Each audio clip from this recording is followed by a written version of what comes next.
नमस्कार दोस्तों, मेरा नाम है आर के श्रीवास्तव और आपका आपके ही चैनल टारगेट इलेक्ट्रीशियन में हृदय से बहुत बहुत स्वागत है। दोस्तों अब जो मैं फिर से जो प्रिपरेशन करा रहा हूँ, तो ये मैंने थोड़ा वीडियो की क्वालिटी सुधारने की कोशिश की है। तो दोस्तों प्लीज़ बताएं कि वीडियो की क्वालिटी कैसी है। और दोस्तों इसमें क्या है कि अभी तो ये वीडियो मैंने मिक्स क्वेश्चंस के एक सीरीज़ बना दी है, मतलब एक वीडियो बना दिया है। 50 क्वेश्चन का ये सेट है और ये दोस्तों सारे क्वेश्चन यूपीपीसीएल और बीएचईएल, एचएएल, एनटीपीसी और ऑर्डिनेंस फैक्ट्री और मतलब कई सारी मतलब एग्ज़ामों में जो गवर्नमेंट सेक्टर की हैं, तो वो सारे एग्ज़ामों में ये सारे क्वेश्चंस आए हुए हैं। ये कोई भी क्वेश्चन अलग से मतलब जैसे यूपीपीसीएल जो आर्विनल का जो है एग्ज़ाम है, उसमें भी ये क्वेश्चन आए हुए हैं। तो ये सारे क्वेश्चन एग्ज़ाम में ही आए हुए हैं, पेपर सेट से निकाल करके मैं ये बता रहा हूँ। तो आप इस वीडियो पर आप भरोसा कर सकते हो, इस मतलब जो वीडियो है, जो क्वेश्चंस हैं, कि सारे के सारे क्वेश्चन जेन्युइन क्वेश्चन हैं और जो एग्ज़ाम में आए हुए हैं। ठीक है, तो आइए दोस्तों, अगर वीडियो में कुछ भी अच्छा लगे, वीडियो अगर आपको अच्छा लगे तो वीडियो को लाइक करिएगा, शेयर करिएगा और चैनल को सब्सक्राइब कर लीजिएगा दोस्तों। तो दोस्तों आइए शुरू करते हैं। पहला क्वेश्चन है दोस्तों, कंडक्टर का स्पेसिफिक रेजिस्टेंस निर्भर करता है। तो इसके ये 4 ऑप्शन है दोस्तों। इसका आंसर होगा तीनों ए, बी और सी। मतलब लंबाई पर भी निर्भर करता है स्पेसिफिक रेजिस्टेंस जो होता है, वो क्रॉस सेक्शन एरिया पर भी निर्भर करता है, कंडक्टर का मटेरियल पर भी निर्भर करता है। ठीक है, ये तीनों पर निर्भर करता है। तो अगला क्वेश्चन है, 240 वोल्ट सप्लाई पर लगा 40 ओम का रेजिस्टेंस कितना करंट लेगा। ठीक है, तो इसके 4 ऑप्शन है, तो आंसर आएगा 6 एम्पियर। ठीक है, इसको आप सॉल्व कर सकते हो P = V × I से, और जो है आप सॉल्व कर लोगे इसको, V = I × R से सॉल्व कर लोगे इसको। ठीक है, तो अगला है क्वेश्चन दोस्तों, तो इसका आंसर होगा 6 एम्पियर। ठीक है, अगला क्वेश्चन है, वोल्टेज की यूनिट होती है। ठीक है, तो आंसर होगा इसका, ये 4 ऑप्शन है, तो इनका आंसर होगा वोल्ट। ठीक है, इंडक्शन मोटर में निम्न में से क्या रोटर शाफ्ट का सपोर्ट करता है। ठीक है, रोटर की जो शाफ्ट होती है उस पर हम बेयरिंग लगाते हैं। ठीक है, तो वॉल बेयरिंग, क्योंकि बुश तो लगता नहीं है नॉर्मली मोटरों में, जो इंडक्शन मोटरें होती हैं, बेलनाकार बेयरिंग बहुत बड़ी, मतलब ये भी नहीं लगभग यूज होता है, टेपर रोलर बेयरिंग भी नहीं, वॉल बेयरिंग ही यूज होता है। ठीक है, वॉल बेयरिंग जो छर्रे की बेयरिंग होती है, आपने देखा भी होगा, जो भी इंडक्शन मोटर की में यही बेयरिंग यूज होती है शाफ्ट के दोनों साइड में। ठीक है, जो रोटर होती है उसके दोनों साइड में बेयरिंग, बॉल बेयरिंग ही यूज होती है। तो इसका आंसर होगा दोस्तों बॉल बेयरिंग। अगला क्वेश्चन है, 1 किलो वाट बराबर होता है।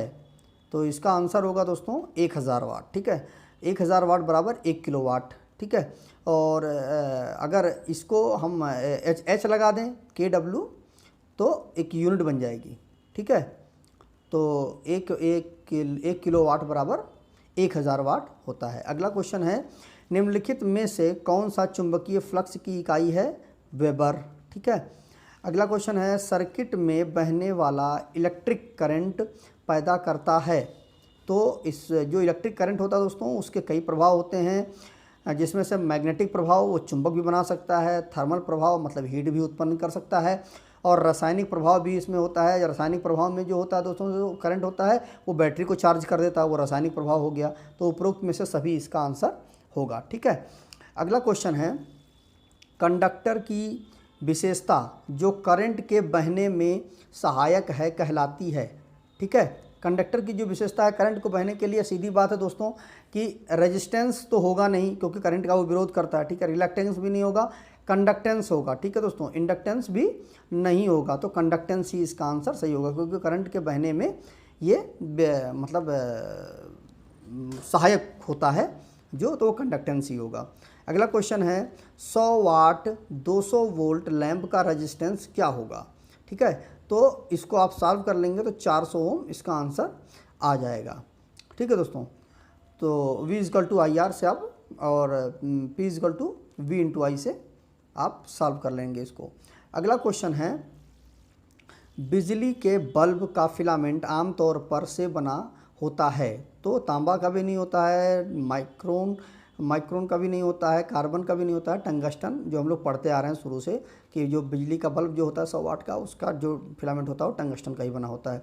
अगला है कंडक्टर में इलेक्ट्रिक करंट का प्रवाह के द्वारा होता है। कंडक्टर में इलेक्ट्रिक करंट का प्रवाह किसके द्वारा होता है? हम बहुत पहले से पढ़ते आ रहे हैं, इलेक्ट्रॉन्स के द्वारा होता है। ठीक है, अगला क्वेश्चन है स्लिप रिंग इंडक्शन मोटर की वोल्टेज सीमा होती है। ठीक है, तो इसकी होती है दोस्तों 11 kV होती है। अगला है बिजली प्रेशर को भी कहा जाता है, बिजली का जो प्रेशर होता है उसको भी कहा जाता है वोल्टेज। ठीक है, वोल्टेज ही प्रेशर होता है दोस्तों। ठीक है, तो बिजली का जो प्रेशर होता है उसे हम वोल्टेज भी कहते हैं। अगला है निम्नलिखित सामग्री में से सबसे कम प्रतिरोध किसका है? तो आप सबसे कम प्रतिरोध दोस्तों चांदी का ही होगा, क्योंकि वो सबसे अच्छा कंडक्टर होता है। ठीक है, क्योंकि चांदी महंगी होती है इसलिए हम यूज़ नहीं करते हैं, इसका रेजिस्टेंस बहुत कम होता है। निम्नलिखित सामग्री में से सबसे कम प्रतिरोध किसका है? तो चांदी का है। तांबे का उससे ज़्यादा होता है, एल्युमिनियम का और ज़्यादा होता है, लोहा का सबसे ज़्यादा होता है। ठीक है, तो आंसर होगा चांदी। अगला है निम्नलिखित सामग्री में से बिजली का सबसे अच्छा कंडक्टर कौन सा है? ठीक है, तो रबड़, माइका, ये चीनी मिट्टी, ये तो सब इंसुलेटर की तरफ जाएंगे, इनमें से कोई नहीं इसका ऑप्शन हो जाएगा। ठीक है, अगला क्वेश्चन है अगर सर्किट में वोल्टेज को आधा कर दिया जाए और प्रतिरोध को दोगुना कर दिया जाए तो करंट होगा चौथाई रह जाएगा। ठीक है, अगला है जिन पदार्थों में फ्री इलेक्ट्रॉन और कम प्रतिरोध होता है उन्हें कहा जाता है। ठीक है, जिनमें फ्री इलेक्ट्रॉन होंगे, ठीक है, वो फ्लो होंगे, करंट हो चलेगा, और प्रतिरोध कम होगा तो वो सीधी बात है दोस्तों कि कंडक्टर ही होगा। इंडक्टर भी नहीं होगा, सेमी कंडक्टर भी नहीं होगा, इंसुलेटर भी नहीं होगा। ठीक है, वो कंडक्टर ही होगा। ठीक है, अगला क्वेश्चन है सीरीज वाइंडिंग से संबंधित निम्नलिखित में से क्या सही है? ठीक है, तो ये 4 ऑप्शन हैं, तो इसका आंसर होगा मोटी तार एवं कम घुमाव। ठीक है, सीरीज वाइंडिंग का जो निम्नलिखित में से क्या संबंधित है? तो मोटी तार एवं कम घुमाव। ठीक है, अगला क्वेश्चन है डीसी मोटर की गति उसकी मूल गति से ज़्यादा प्राप्त करने के लिए, डीसी मोटर की गति उसकी मूल गति से ज़्यादा, मतलब उसकी जो नॉर्मल जो गति है, क्वेश्चन ये पूछ रहा है उसकी जो नॉर्मल गति है उससे ज़्यादा गति प्राप्त करने के लिए हमें क्या करना? निम्नलिखित में से किसे परिवर्तित किया जाएगा? तो ये सिंपल सी बात है दोस्तों, वोल्टेज से कुछ नहीं होगा, फील्ड से कुछ नहीं होगा दोस्तों, हमें फ्लक्स में ही परिवर्तन करना पड़ेगा, तभी उसकी स्पीड बढ़ेगी। ठीक है, अगला क्वेश्चन है तो इसका आंसर होगा फ्लक्स। अगला क्वेश्चन है निम्नलिखित मोटरों में से किसकी गति परिवर्तनशील नहीं होती? ठीक है, तो इसके 4 ऑप्शन है, आंसर होगा शंट मोटर। ठीक है, शंट मोटर की गति जो होती है वो नॉर्मल गति पर ही चलती है। ठीक है, डीसी श्रेणी मोटर जो होती है उसकी तो अनलिमिटेड गति होती है। कंपाउंड मोटर वो भी वेरिएट ही करती है। तो सबसे जो परिवर्तनशील नहीं होती जिसकी गति वो होती है शंट मोटर। ठीक है, अगला क्वेश्चन है विरोध रिएक्टेंस का व्युत्क्रम क्या कहलाता है? तो आंसर होगा ससेप्टेंस। अगला क्वेश्चन है फ्लेमिंग के बाएं हाथ के नियम के अनुसार बीच की अंगुली क्या दर्शाती है? तो दोस्तों इसका मैंने एक वीडियो बनाया था, उसको आप देख लीजिएगा, क्लियर हो जाएगा कि बीच की अंगुली जो होती है वो धारा के प्रवाह की दिशा को ही बताएगी।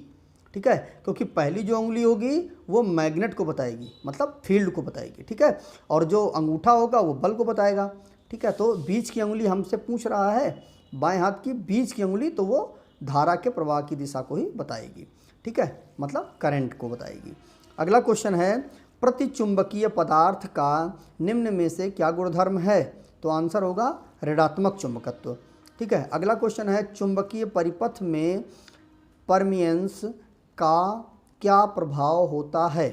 तो इसका आंसर होगा चुंबकीय फ्लक्स का सहायक होता है। चुंबकीय फ्लक्स का सहायक होता है। ठीक है, जो परमियंस होता है वो चुंबकीय फ्लक्स का सहायक होता है। अगला क्वेश्चन है 130 मेगावाट जनरेटर को सामान्यतया इसके द्वारा शीतल किया जाता है। उसको ठंडा करने के लिए पूछ रहा है कि किसे ठंडा करते हैं। जो जनरेटर होता है 130 मेगावाट का, तो उसको हम हाइड्रोजन के द्वारा ठंडा करते हैं। ठीक है, अगला क्वेश्चन है डीसी जनरेटर में प्रारंभ में प्राप्त होती है। ठीक है, तो सबसे पहले हमें एसी ही प्राप्त होती है दोस्तों, फिर उसको डीसी बनती है। ठीक है, तो डीसी जनरेटर में हमें सबसे पहले एसी ही प्राप्त होती है। ठीक है, अगला क्वेश्चन है एक डीसी जनरेटर की सेल्फ एक्साइटेशन, तो इसका आंसर होगा दोस्तों केवल तभी संभव है जब लोड धारा शून्य ना हो। ठीक है, लोड धारा अगर शून्य होगी, ठीक है, तो सेल्फ एक्साइटेशन नहीं होगा। ठीक है, तो सीरीज जनरेटर, एक सीरीज जनरेटर की सेल्फ एक्साइटेशन केवल तभी संभव है जब लोड धारा शून्य ना हो। ठीक है, अगला क्वेश्चन है, एक जनरेटर में हार्मोनिक्स के विकसित होने का कारण है, आंसर होगा कोर की संतृप्ति। ठीक है, ए ऑप्शन सही होगा। अगला क्वेश्चन है, सबसे खराब गति नियंत्रण किस मोटर की होती है? तो आप जानती हैं कि जिस मोटर को हम बिना लोड के नहीं स्टार्ट कर सकते हैं, सीरीज़ मोटर। ठीक है, बाकी सारी मोटरों को आप नियंत्रित कर सकते हो आराम से, लेकिन सीरीज़ मोटर अगर आप लोड पे नहीं चालू करोगे तो वो बहुत अनियंत्रित हो जाएगी उसकी गति, तो वो पूरा सिस्टम सब तोड़ देगी, मोटर का सब अल्लाह पल्ला सब तोड़ देगी। ठीक है, तो सीरीज़ मोटर ही होगी, आंसर होगा इसका। अगला क्वेश्चन है, किसी भी मोटर की नेम प्लेट पर मुद्रित सांकेतिक ऊर्जा क्या इंगित करती है? ठीक है, मान लीजिए वो 10 किलोवाट इंगित कर लिखा हुआ है, तो मतलब ये हुआ कि साफ्ट पर हमें 10 किलोवाट का पावर मिल जाएगी। ठीक है, तो साफ्ट पर उत्पादित ऊर्जा होगी वो। ठीक है, साफ्ट पर हमें कितनी पावर मिल रही है वही उस पर लिखा होता है कि 10 किलोवाट लिखा हुआ है, अरे सॉरी 10 HP लिखा हुआ है, तो 10 HP मतलब 10 हार्स पावर की उसमें पावर है साफ्ट पर, मतलब जो रोटर घूम रहा है। ठीक है, तो उससे हम मान लीजिए 10 HP लिखा हुआ तो 10 HP की पावर हम उससे ले सकते हैं साफ्ट पर। अगला क्वेश्चन है, सेल टाइप ट्रांसफार्मर में कोर के मध्य पहलू का क्षेत्रफल अन्य पहलुओं के मुकाबले 2 गुना होता है। ठीक है, अगला क्वेश्चन है, एक स्टेप अप ट्रांसफार्मर जो होता है वो इनपुट वोल्टता को बढ़ाता है। ठीक है, उसको हम जितना इनपुट वोल्टेज देंगे, क्योंकि स्टेप अप ट्रांसफार्मर है, एक स्टेप अप ट्रांसफार्मर जो होता है, स्टेप अप मतलब वो वोल्टेज को बढ़ाएगा, कि मतलब इनपुट वोल्टेज आप जितना दोगे उसको वो बढ़ा करके ही देगा। ठीक है, मतलब ट्रांसमिशन के लिए हम इसका यूज़ करते हैं। ठीक है, डिस्ट्रीब्यूशन के लिए, ट्रांसमिशन के लिए इसका हम स्टेप अप ट्रांसफार्मर का यूज़ करते हैं। तो इसका आंसर होगा इनपुट वोल्टेज को बढ़ाता है। अगला क्वेश्चन है, उपयोगी फ्लक्स का न्यूनतम मान निम्नलिखित में से किस पर निर्भर करता है? आंसर होगा लोड पर। उपयोगी फ्लक्स का न्यूनतम मान निम्नलिखित में किस पर निर्भर करता है? लोड पर निर्भर करता है। अगला क्वेश्चन है, फुल लोड पर शक्ति ट्रांसफार्मर की दक्षता होती है। फुल लोड पर शक्ति ट्रांसफार्मर की, पावर ट्रांसफार्मर की दक्षता होती है अधिकतम, जब फुल लोड होगा तो अधिकतम होगी। ठीक है, अगला क्वेश्चन है, इंटरपोल का क्या कार्य है?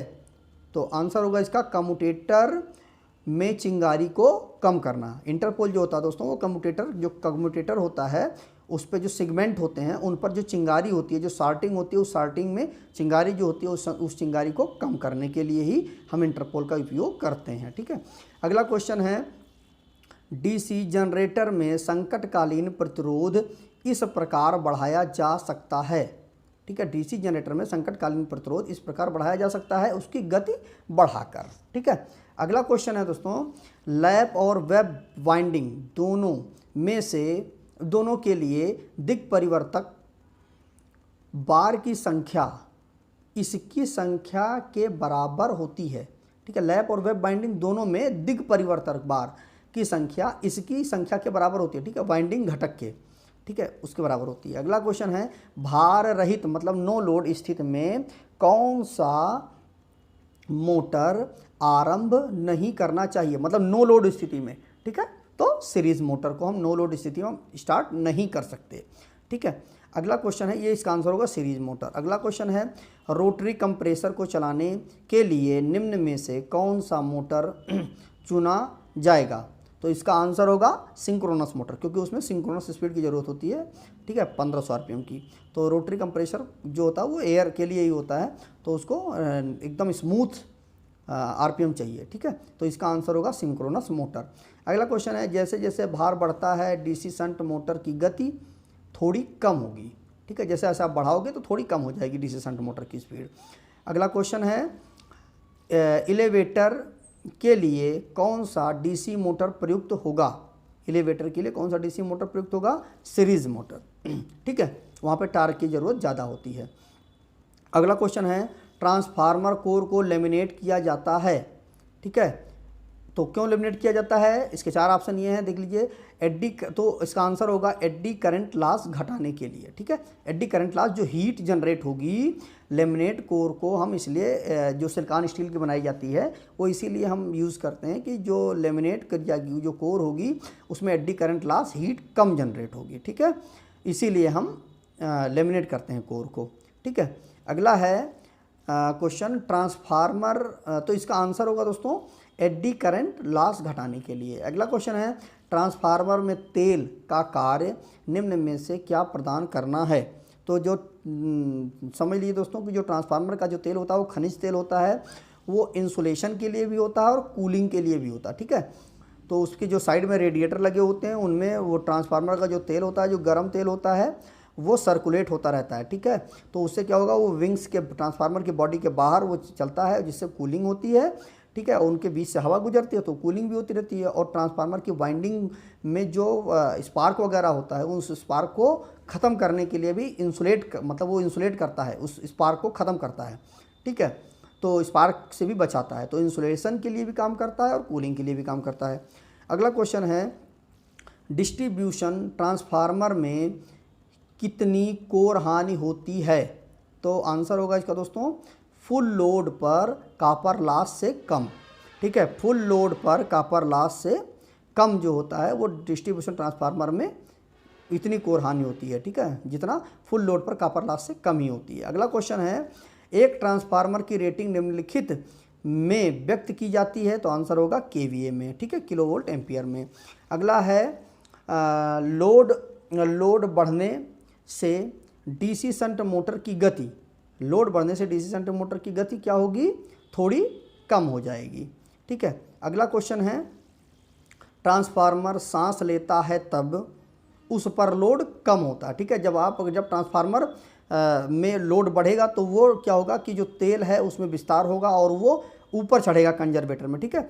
और जब ट्रांसफार्मर पर लोड कम होगा तो वो क्या होगा, तेल में सिकुड़न आएगी और जो कंजर्वेटर में तेल जो है नीचे, अस्तर उसका नीचे आएगा, ठीक है। तो उसी वक्त वो सांस लेता है ट्रांसफार्मर जो होता है। तो जब लोड कम होगा तब ट्रांसफार्मर सांस लेता है। अगला क्वेश्चन है पावर ट्रांसफार्मर होता है स्थिर, पावर ट्रांसफार्मर होता है स्थिर मेन फ्लक्स डिवाइस, ठीक है। अगला है दो ट्रांसफार्मर जो समानांतर काम करते हुए भार को इसकी निर्भरता पर बांटेंगे, भार को मतलब लोड को इसकी निर्भरता पर बांटेंगे। आंसर होगा पर यूनिट इम्पीडेंस, ठीक है। अगला क्वेश्चन है ट्रांसफार्मर की कौन सी वाइंडिंग का अनुप्रस्थ काट क्षेत्रफल कम होता है? तो आंसर होगा इसका दोस्तों हाई वोल्टेज वाइंडिंग, ठीक है, उसका अनुप्रस्थ काट क्षेत्रफल कम होता है, ठीक है, हाई वोल्टेज वाइंडिंग। तो दोस्तों वीडियो आपको कैसा लगा प्लीज़ कमेंट करके बताएं। वीडियो अगर आपको अच्छा लगा दोस्तों तो वीडियो को लाइक कर दें, शेयर करें और दोस्तों के साथ अपने शेयर करें इसको। चैनल को सब्सक्राइब कर लें दोस्तों, क्योंकि अब इस पर आपको ऐसे ही अच्छी क्वेश्चंस वाली वीडियो थोड़ा डिटेल के साथ, थोड़ा बहुत जो समझा सकता हूँ वीडियो के दौरान वो मैं समझा करके बताऊँगा, जिससे मुझे पूरी उम्मीद है कि आपका नॉलेज ही इंक्रीज़ होगा। तो दोस्तों बने रहिए इस चैनल के साथ। अगला वीडियो आने तक दोस्तों अपना बहुत बहुत बहुत ख्याल रखें। नमस्कार दोस्तों।